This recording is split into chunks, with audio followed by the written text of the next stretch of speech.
So yeah, I'm here just sitting down at the pool, and I wanted to show you.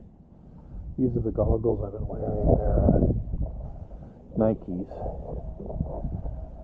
Pretty good, really good. Some of the better ones I've had. They're I don't think any of these goggles are perfect, but these are pretty good. I got them at Richard's Sporting Goods. And just wanted to kind of show you that briefly.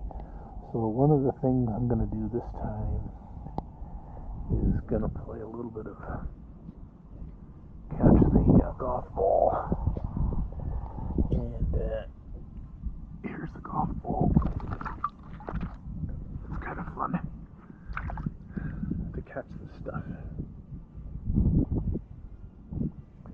So the game is really just try to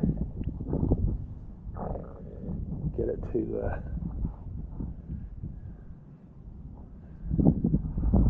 it before it gets to the bottom. So anyway, I'm gonna